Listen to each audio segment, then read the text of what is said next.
Hello, my name is Mia Halama, and today I'm here to speak with my guest. My name is Milan Williams. Me and Mia are co-workers slash besties at Studio Movie Girl in Wheaton, Illinois. I went to college in Washington, D.C. at Howard University. I graduated in 2021 with my bachelor's in media communications, focus in TV and film production.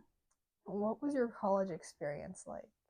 I think my college experience is kind of different from like your typical college experience just because halfway through my junior year, COVID. Mm-hmm. Senior year, I did it here in Illinois at home in my parents' house. And my freshman year, I was very shy. I wasn't that social. I didn't get out that much. So the only one, I guess, true year I had of college was my sophomore year, where I really got that full experience of not only the social, but the academic as well. Would you say that 1 year was worth it?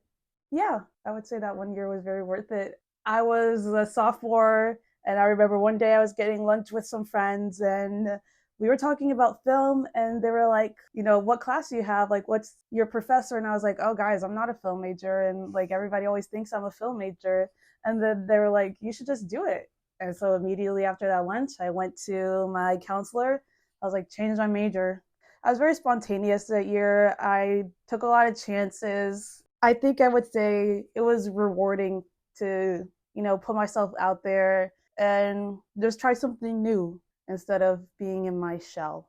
For me, particularly going to Howard and learning those things, learning community through film, learning, the rich tradition of Black radical tradition, those are things that I couldn't get anywhere else. So it was, really rewarding in that fact. So what's the most valuable thing you learned from college?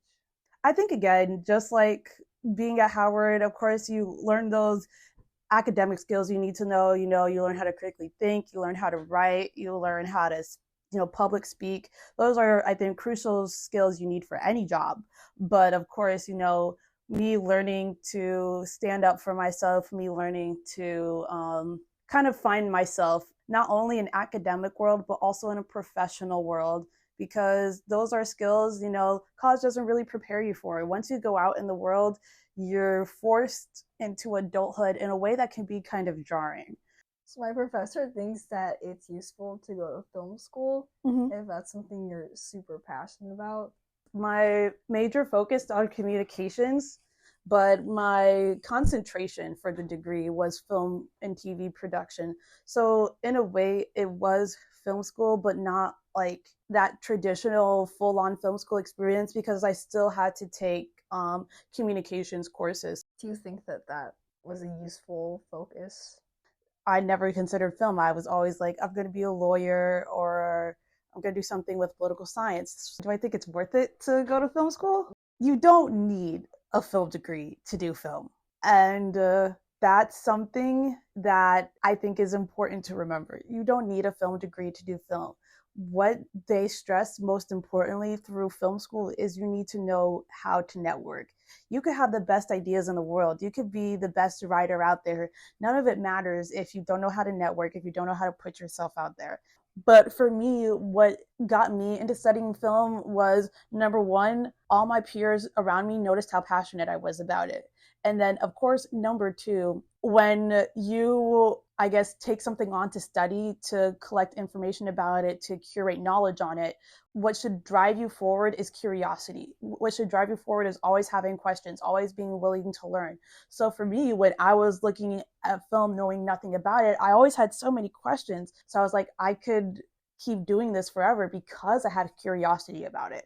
Of course, later on throughout my collegiate career, I realized the curiosity was less about being physically on set and less about production and more about the history or the academic knowledge that comes with film. Yeah, then of course, my senior year, I realized that the kind of professional opportunities I wanted with film weren't existent for me with what I wanted to study and what I wanted to pursue.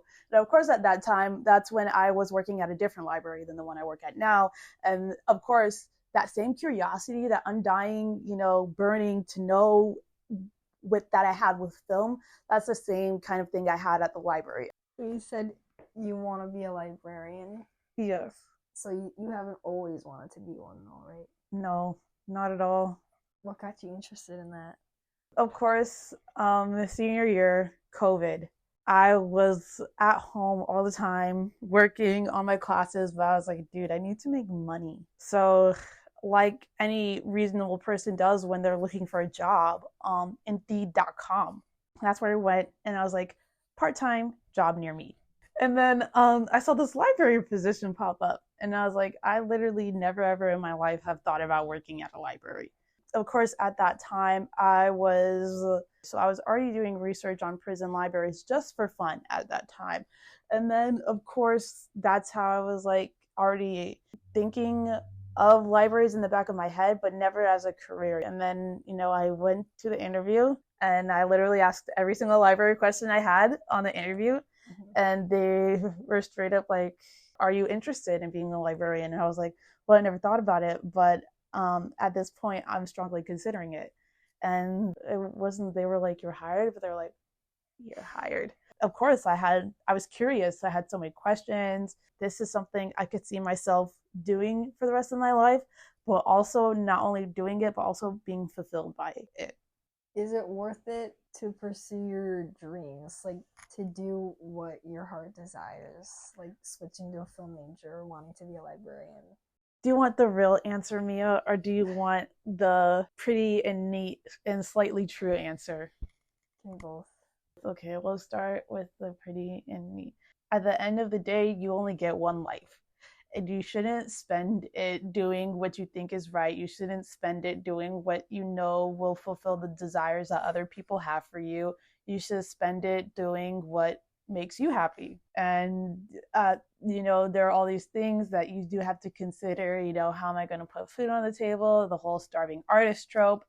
But if art and film is what makes you tick, then there is not necessarily another way for you to embody that into your daily routine other than taking it on as a career. I think with any person who wants to do film, there's the realization that either you're going to give it everything you have and you're going to commit to it until, you get the results you want, and you're going to keep trying and trying and trying, or there's going to have to be a way where you put it on a secondary status to get what you need from life on a survival basis. But if you have the drive, so I think, we do have cases where, that case by case basis where having the drive, having the ambition works out in someone's favor, but it doesn't always. And I think that's also something that can be considered. At the end of the day, the entertainment industry is network based. So if you're not networking, it's kind of all for nothing. And I think that is part of the harsh truth as well. That's the sweet, semi-sweet answer. Do you want the real answer? I'm going to say there's a danger in making your dream your career. I think, of course, even with how society is now, I'm trying not to get too radical, but I'm just gonna do it. Yeah. I think capitalism sucks the joy out of everything. So if you're making your passion your career, there's going to become a point in time where you're laboring and the labor becomes tedious and the love that you have for it becomes like a task. Has been dangerously commodified by the needs of capitalism. So I think that, on top of trying to pour your love into a system that's only going to commodify your love for it and only see it as a product, I think that's something that's dangerous. And I think that's something that should also very much be considered. What happens in the event that your passions change? Will the career still be worth it to you? Yeah, I just think there's a lot of thought to be placed into what you do as a career, not only for like in terms of self-fulfillment, but in terms of you need to have a degree of separation from career. Are you happy with where you're at in life right now? I think the answer, honestly, surprisingly, is yes. I have my life plan picked out. The realization that I had to get out of film manifested in ways where like my mental health was becoming dangerous. But at the end of the day, I think I have employment opportunities that make me feel fulfilled. I love the library. I'm saving money for grad school. I got into a grad school program that I'm proud of, and I'm going to move to where I want to live, where I've always wanted to live in New York. In terms of right now and in terms of where I'll be in the future, I'm happy and I'm satisfied. And it wasn't where I've always seen myself going and have always seen myself being, but I think that's okay. But yeah, that's me. That's me in film and education. Well, thank you very much for your time, Milan. I appreciate it. Thank you for having me, Mia. Oh, This was very cathartic, if anything. Yeah. Had a lot to say, apparently.